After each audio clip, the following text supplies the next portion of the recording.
شروع اللہ کے نام سے جو نہایت مہربان اور رحم کرنے والا ہے۔ الف لام میم۔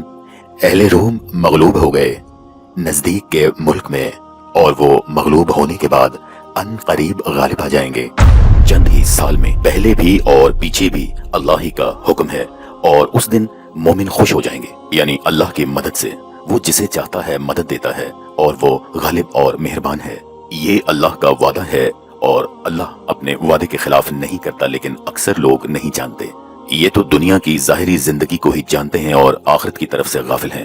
کیا انہوں نے اپنے دل میں غور نہیں کیا کہ اللہ نے آسمانوں اور زمین کو اور جو کچھ ان دونوں کے درمیان ہے ان کو حکمت سے اور ایک وقت مقرر تک کے لیے پیدا کیا ہے؟ اور بے شک بہت سے لوگ اپنے پروردگار سے ملنے کے قائل ہی نہیں۔ کیا ان لوگوں نے ملک میں سیر نہیں کی؟ سیر کرتے تو دیکھ لیتے کہ جو لوگ ان سے پہلے تھے ان کا انجام کیسا ہوا۔ وہ ان سے زور و قوت میں کہیں زیادہ تھے، اور انہوں نے زمین کو جوتا اور اس کو اس سے زیادہ آباد کیا تھا جو انہوں نے آباد کیا، اور ان کے پاس ان کے پیغمبر نشانیاں لے کر آتے رہے۔ تو اللہ ایسا نہ تھا کہ ان پر ظلم کرتا، بلکہ وہ اپنے اوپر خود ظلم کرتے تھے۔ پھر جن لوگوں نے برائی کی ان کا انجام بھی برا ہوا، اس لیے کہ اللہ کی آیتوں کو جھٹلاتے اور ان کی ہنسی اڑاتے تھے۔ اللہ ہی خلقت کو پہلی بار پیدا کرتا ہے، وہی اس کو پھر پیدا کرے گا، پھر تم اسی کی طرف لوٹ کر جاؤ گے۔ اور جس دن قیامت برپا ہوگی، گناہ گار نا امید ہو جائیں گے، اور ان کے بنائے ہوئے شریکوں میں سے کوئی ان کا سفارشی نہ ہوگا، اور وہ اپنے شریکوں سے نامعتقد ہو جائیں گے۔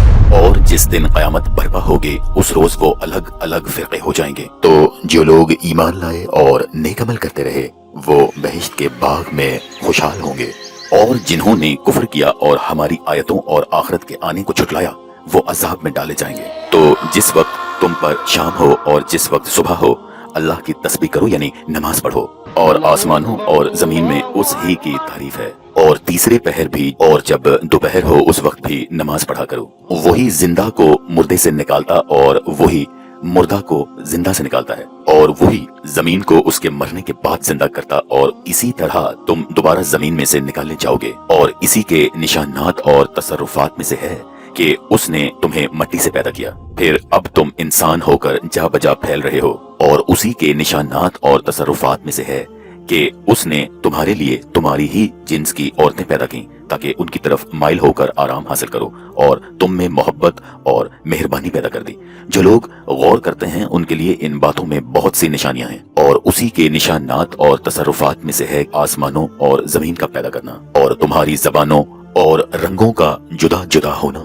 اہل دانش کے لیے ان باتوں میں بہت سی نشانیاں ہیں، اور اسی کے نشانات اور تصرفات میں سے ہے تمہارا رات میں اور دن میں سونا اور اس کے فضل کا تلاش کرنا۔ جو لوگ سنتے ہیں ان کے لیے ان باتوں میں بہت سی نشانیاں ہیں، اور اسی کے نشانات اور تصرفات میں سے ہے کہ تم کو خوف اور امید دلانے کے لیے بجلی دکھاتا ہے اور آسمان سے نیم برساتا ہے، پھر زمین کو اس کے مر جانے کے بعد زندہ و شاداب کر دیتا ہے۔ عقل والوں کے لیے ان باتوں میں بہت سی نشانیاں ہیں۔